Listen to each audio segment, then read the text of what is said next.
Welcome back to Sledgehammer Horror, guys. I am Ken Sledge, and let's talk horror. Today, I am joined by the host of the Ghouls Next Door podcast, Gabe and Kat.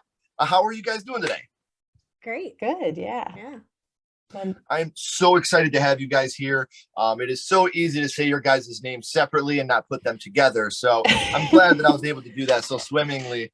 For those of you that don't know, the Ghouls Next Door is a media analysis show. It looks at media from a horror lens and dissects that media to show how it represents deep-rooted historical and cultural fears, something horror is all about. It's been that way for a long time. Horror has always been ahead of the curve when it comes to social issues and social injustices, all the way back to 68th Night of the Living Dead. So the Ghouls Next Door are going to take you on a ride and discuss film and other media while trying to back it in the historical and psychological real-life horrors the media represents. This is a fun fact as well. The Ghouls are 4 years old as of October 2021 and are approaching over 200 hours of content. Congratulations. That is so incredible. Let's start with you, Gabe. What was it like starting the podcast? What was that like for you? It was super fun, a little challenging. I've always been a big fan of podcasts and wanted one of my own, but I didn't want to be just one of a million, like one Sure. of like I didn't want to do just film review. I wanted to have some educational aspect. I went to school for media studies and production, so I wanted to kind of really explore like media theory as well as like that. And so connecting with Kat, who is a good friend of mine at the time, with her background in just history and just learning about like having like politics and all of that, I was like, this is perfect. It's a great blend to kind of like talk about cinema, but then also like kind of step out from the screen and also look at what the world is doing and how that is influencing it. And I love how you were like, I got to be with Kat, who was a good friend of mine at the time. Now I can't stand her. Now she's my best friend. Now she's my everything. So Kat, let's bounce over to you real quick. Like I said, you guys, this is a joint thing. You guys do this together, and you ghouls are amazing. Bobby Likes It Spooky is actually who helped to introduce me to the podcast, and I was so excited when we were able to hook up together to be able to do this episode. So what was it like for you getting everything started, Kat? Yeah, I had not a background in podcasting at all. Like I didn't even really listen to them. So it was funny. Me and Gabe lived together, and we had become really good friends. And I was just like, she was talking about how she wanted to make a podcast, and I was like, well, I want to be doing stuff you're doing. I could do podcasts. Like it's fine. It's totally good. I could do that.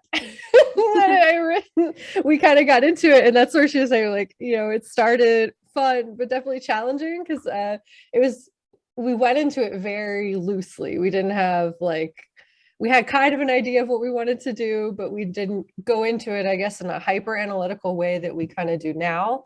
And that kind of developed over our years of making content, and it honestly has been one of the only areas within my life where I actually use my degree. And for that, I'd say it's one of my favorite things, just because it's rewarding to actually learn and talk about things that we care about, and within a genre that honestly, as you were saying, we always are saying too, that it says a lot, it's always saying a lot and at the forefront of kind of social change. So it was really an awesome way to kind of marry our two passions and make a content that reflected that, and hopefully people feel that when they listen. I like something that you just said, talking about maturity and growing together as a podcast. I think everybody, when we first start doing something like this, it's almost an intimidation thing. And like you said, you're trying to find and get your feet wet and learn what you want to do and how you want to do it. And the fact that you were able to stick it out together and grow and mature as a team says a lot about not only your friendship, but the integrity between you two to keep these things going and, stay responsible, stay mature, and rock this thing out together. So that's really incredible to watch that grow. And I'm very excited to continue to watch this grow and continue to watch the Ghouls grow together. It's something I'm very, very excited about. But you guys don't have to sit here and listen to me talk about it, because all their social media links and the link to the podcast is right down here in the description. So make sure you're subscribing to the podcast. follow the Ghouls on social media. You're not going to regret it. You're going to love the podcast. May I suggest starting off with me and Kat? We didn't get to talk to you about it, Gabe, but I got to talk to Kat about it. Start with the Phantom of the Opera episode, because the intro alone is totally amazing and incredible. So I would suggest starting there, and just like I said, you got 200 hours of content. You're at work, you got an earbud in. You ain't going to be at work for 200 hours a day, but you got a long time to catch up on what they're doing. So follow the links on social media, subscribe to the podcast so you can get caught up with the Ghouls and stay caught up in what they're doing in the future. And like I said, we just talked about the future, and we know about the Ghouls podcast right now. But right now, I want to take it back to the past, Ghouls, and I want to talk about what got you started in the horror genre. I started with you last time, Gabe, so now I'm going to start with you, Kat. Your first horror movie, and your first horror movie was? It was The Sixth Sense, in the traditional sense. I also consider it Terminator 2, but I know sometimes people are like, that's not horror, and I think it is. Pretty horrific. Yeah, it's horrific, so it kind of counts. But The Sixth Sense was definitely my like first horror movie, and it was really foundational, I think, in my like one understanding of the world, but also like my understanding of like what horror could be, and then also just like kind of like got me my first like dip toe into finding horror fun. Because I don't know if you want me to get into the story yet, or if I should wait. Well, yeah, let me bounce to Gabe real quick, and then we'll come back. But I do want to say one thing real quick. I believe that Terminator is a complete slasher film. It's a total slasher. He's going 100%. Through the phone book looking for Sarah Connors, and he goes and kills every Sarah Connor.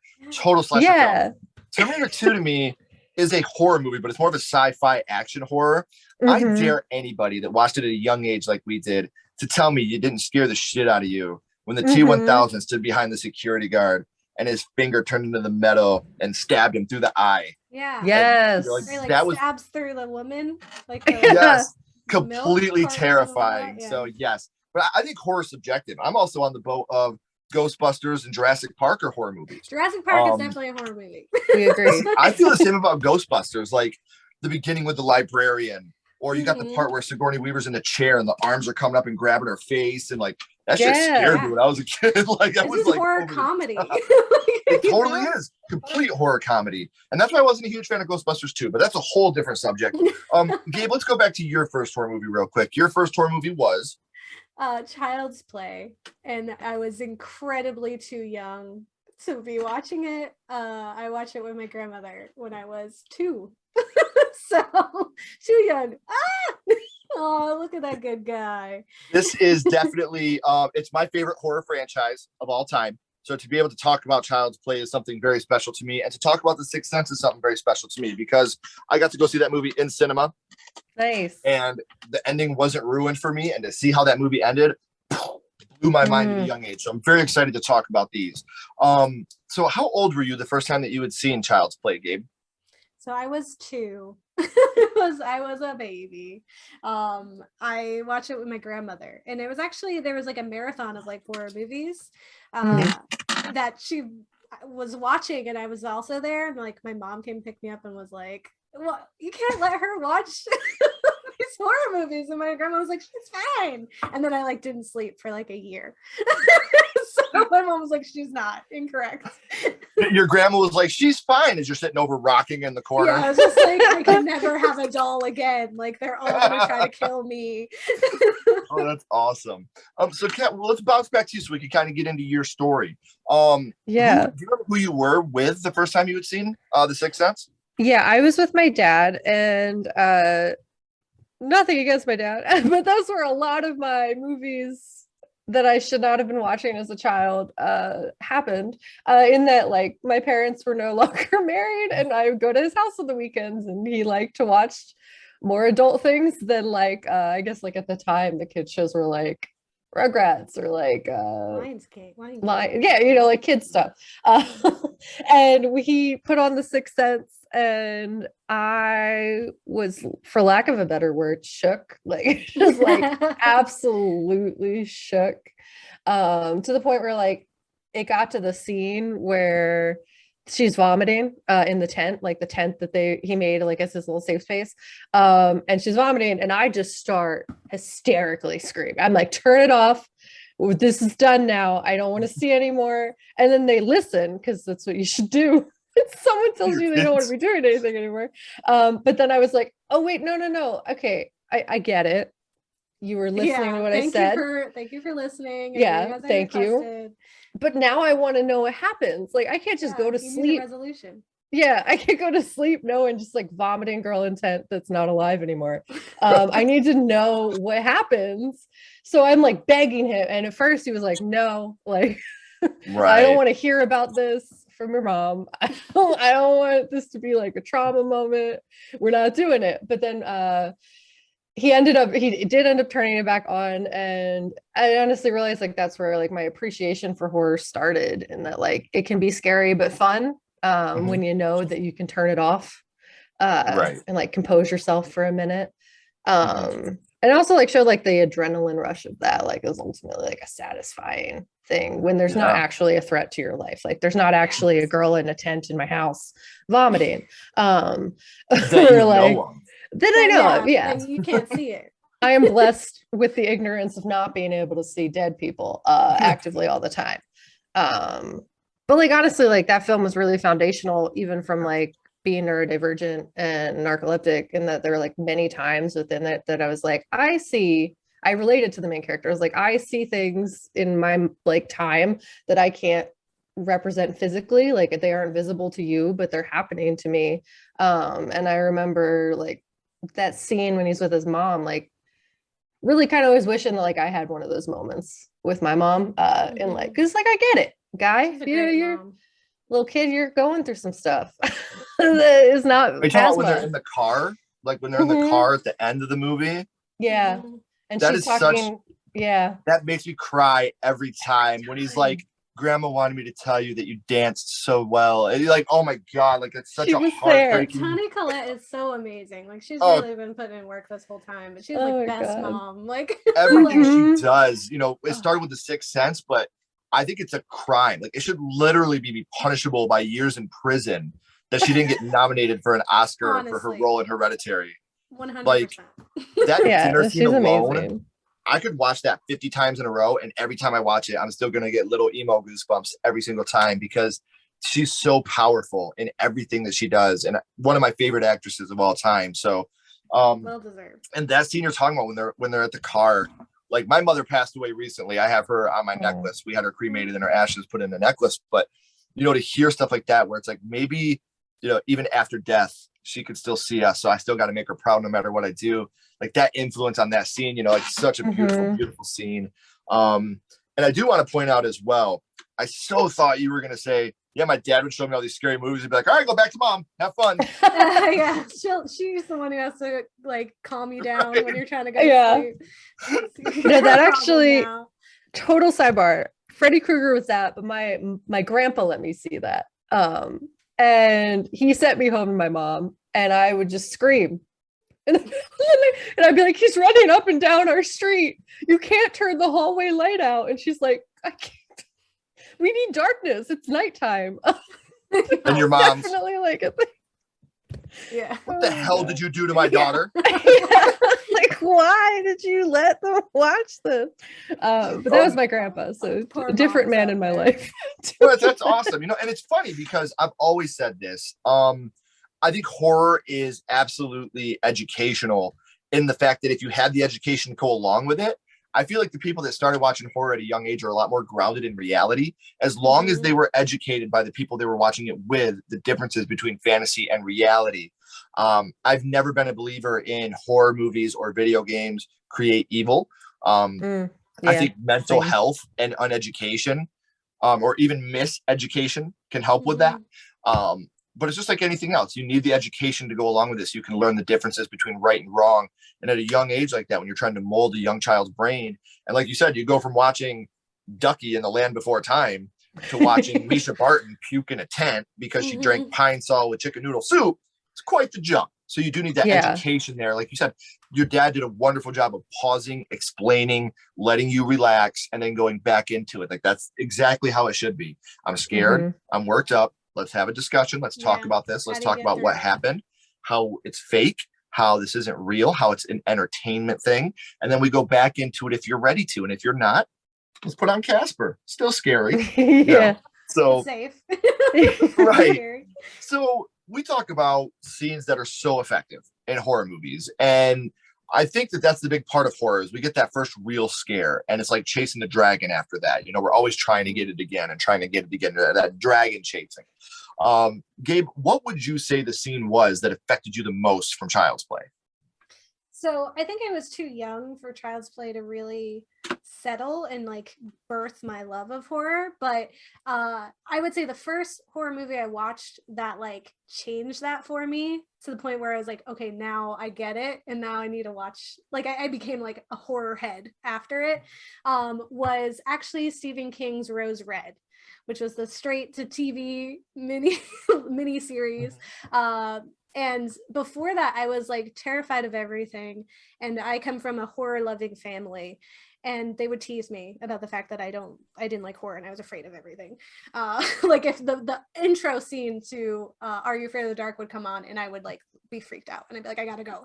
So I was afraid of everything. And I remember my uncle and my cousins, my older cousins who were the ones who would tease me, we went to Blockbuster and we got some VHS tapes and I got Peter Pan and they got Rose Red and it was 2 VHS tapes because it was so long. And so I watched my film, everyone fell asleep.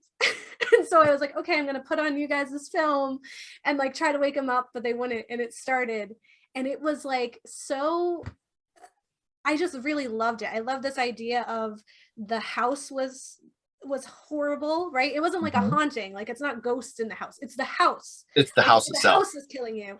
And like all like the history and like all the people over time. I loved like the paranormal investigation part of it and like the different characters and like the horror was like pretty camp. Like there's like we rewatched it a few years ago and I was like, this is super goofy. But it was really fun. And I remember it to the point where like I got to the point where I had to put in the second VHS tape and I had to get up and do it by myself. Yeah. And I was just like, but I have to know, like Kat said, I have to know what happens. I have to get to this end. And there's a specific scene that like changed it for me where there's a character who is religious.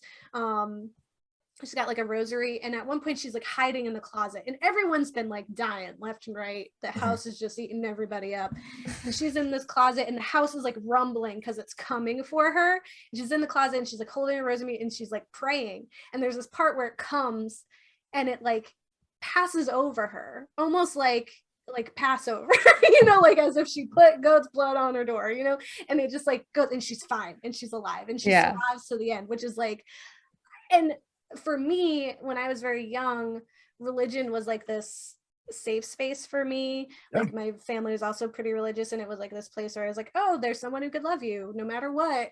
Like you can have something to hope for.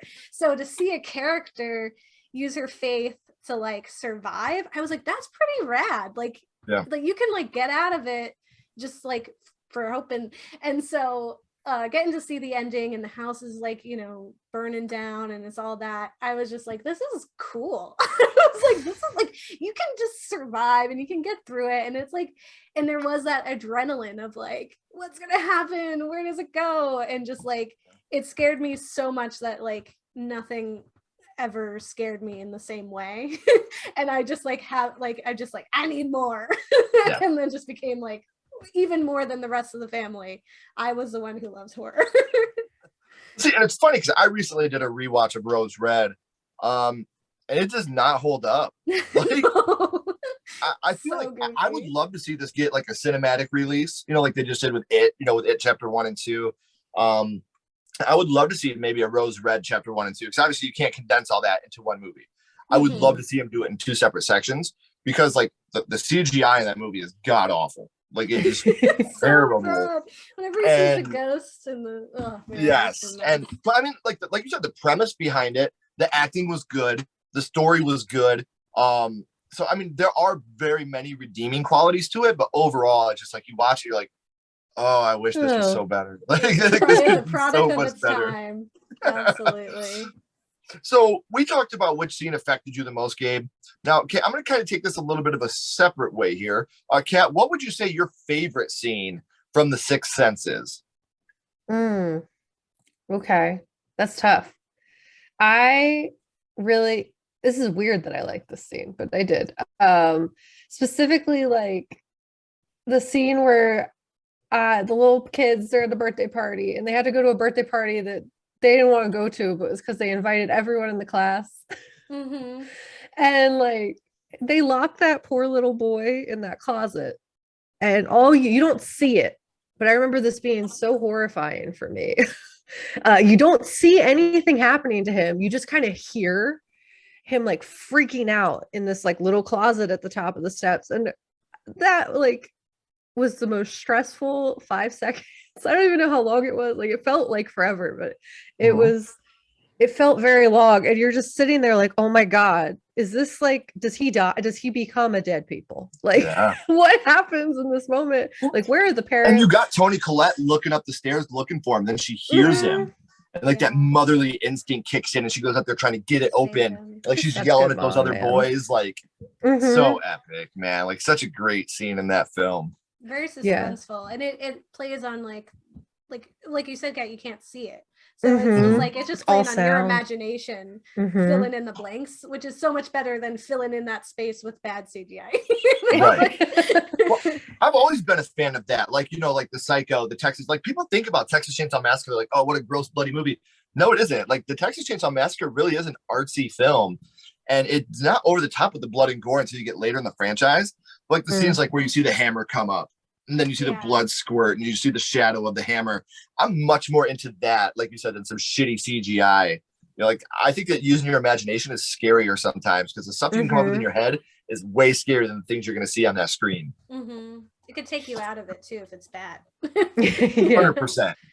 So Gabe, I'm going to bounce back to you now. As horror fans, we love the kills. And with you, really, we got two different films we could talk about here.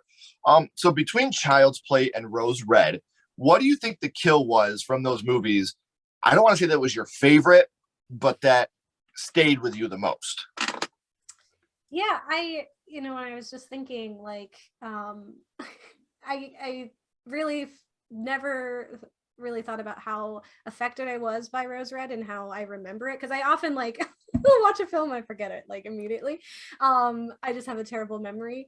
Even to the point where I was just saying to Kat that I, in middle school, watched like House of Wax a million times, and I just watched it recently and I didn't remember like anything. So but now I'm like, I remember like everything from Rose Red, which is crazy because it's very long and very bad. But there's like, I think there's the scenes with I'm blanking on his name because I can't do that, but the one who can see the ghosts, essentially, the like nerdy guy. And there's like the scene because he really liked the woman who could touch. She was like a touch psychic, so she could feel you and she could see or just get this sense of things. And he really loved her because she was beautiful, and she had died earlier, and she like shows up and she's like this ghostly figure and she like beckons him to come outside. And it was just like this haunting like play on like any folklore where there is a woman in a beautiful, like in a white gown, beckoning some poor chap to like follow her to his doom. And he knows it's not good. He's like, you aren't real. Everything I've seen in this film is not real. Like, and he's always just like that. And like, he hears his mom, and that was terrifying. Like that whole scene, like when they get him outside and he's just being tormented, was phenomenal. And then just super silly was just like the one guy wakes up in the there's like the dead lady, she's like the like ghoul looking thing, and she's just like like hugging him. Oh yeah. It's so tacky, but it's so good. Like a child, terrifying. As an adult, I'm like, that's hilarious. Good job. Good job. It is funny the differences we go through watching film as children and as adults, even in what scares us and what doesn't. You know, like I've said this before, and for repeat viewers, I'm sorry, but I always go back to The Exorcist. As a child, The Exorcist scared me, you know, because it was demons, and as growing up Christian, that was something that was so scary to me, and it was real to me. But also at the same time, as a kid, I'm like, well, she's done. Burn the house down and leave. That's all you got to do. You'll be good. You can get a new kid. A new kid now.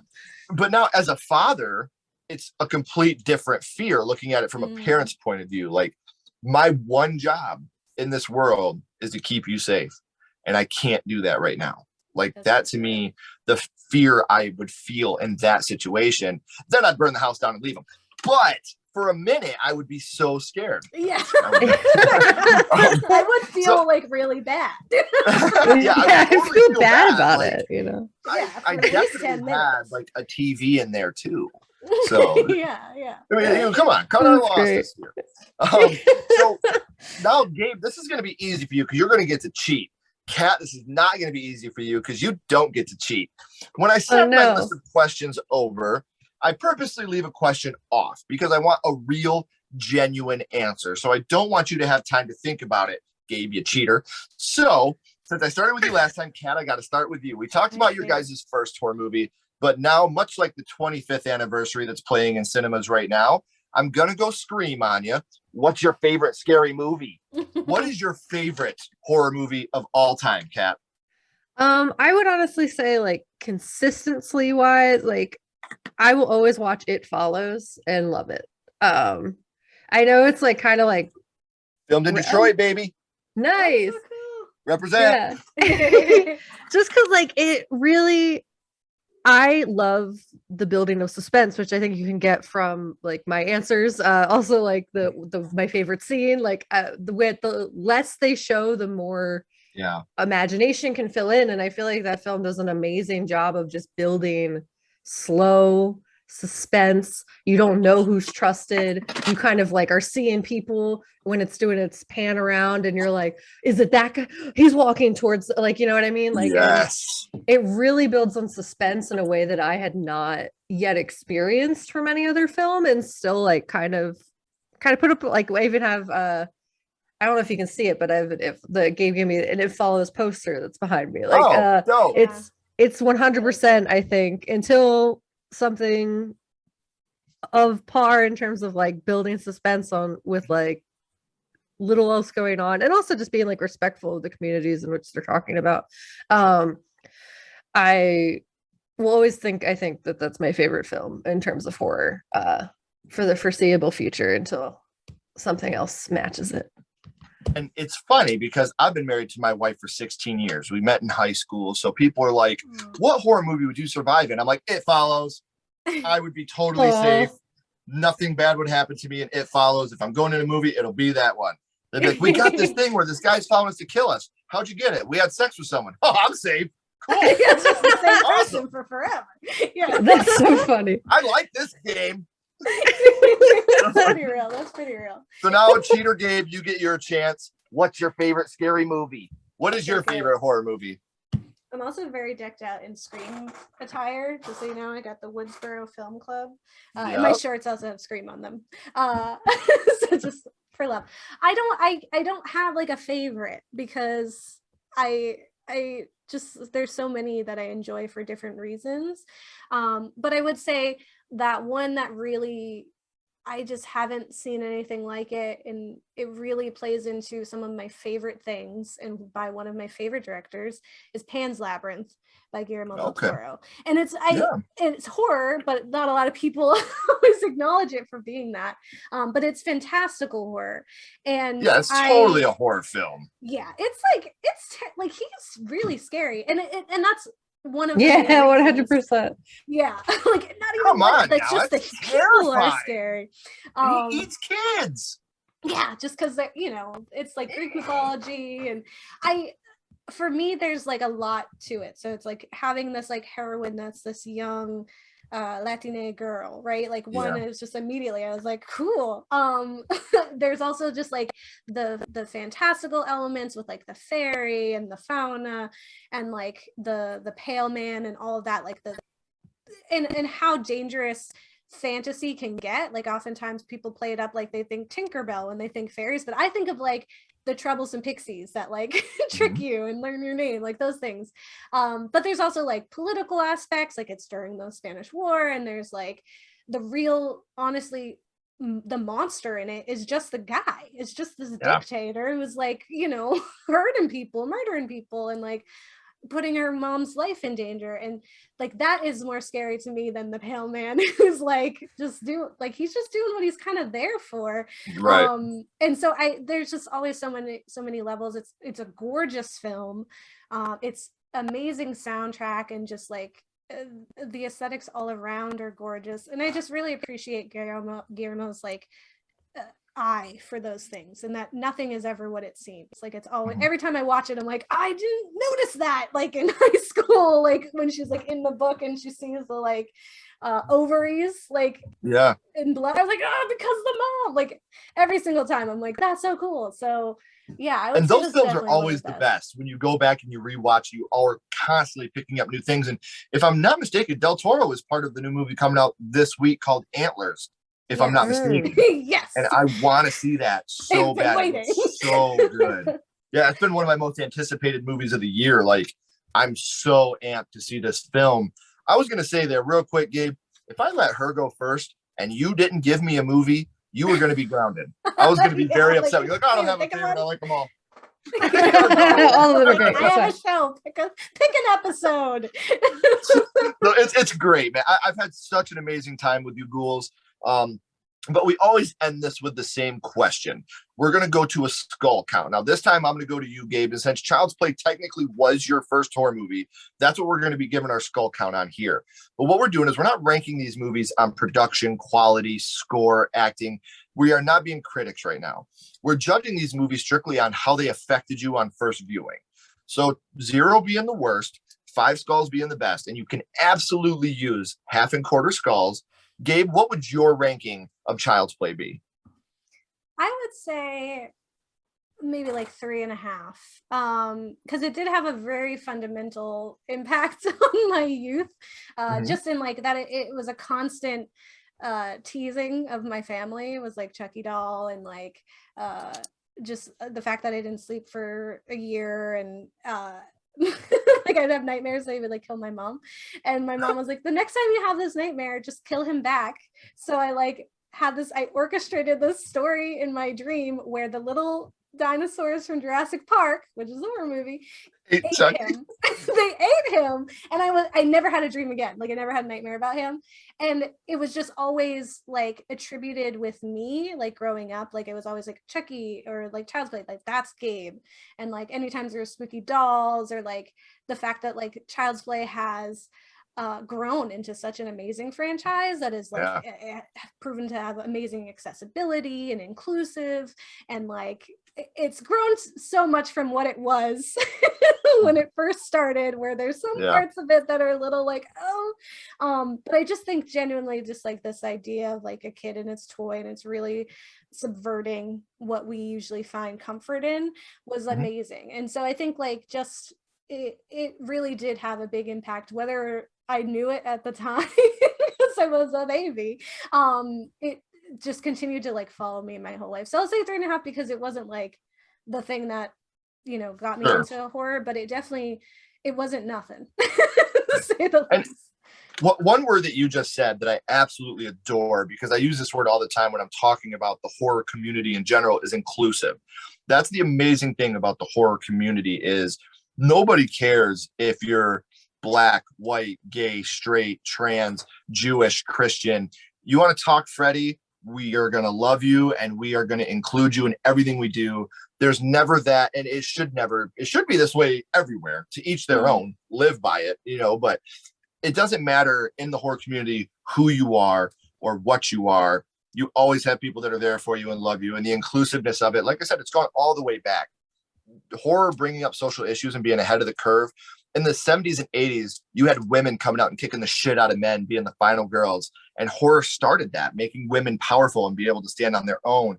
Night of the Living Dead, 1968. Look at The People Under the Stairs, Tales from the Hood, what those movies did, you know, for social injustices, though you didn't have social media and the media could shut down a lot of what you were seeing. But you had movies like Tales from the Hood, Candyman, that were coming out and just giving you these social injustices right in your face. So you knew they were there. And that's what horror is to me. It's an all-inclusive. We love you. We're family. We'll do anything for you. So I'm glad you brought up that word because it's so true when it comes to horror in general. So thank you for bringing that up. Now, Kat, you got to cheat a little bit here and think about your skull count while I was rambling on. So we'll go back to the Sixth Sense and same thing. We're not critics, just strictly how this movie affected you. So 0 being the worst and 5 being the best. What would your ranking of the Sixth Sense be?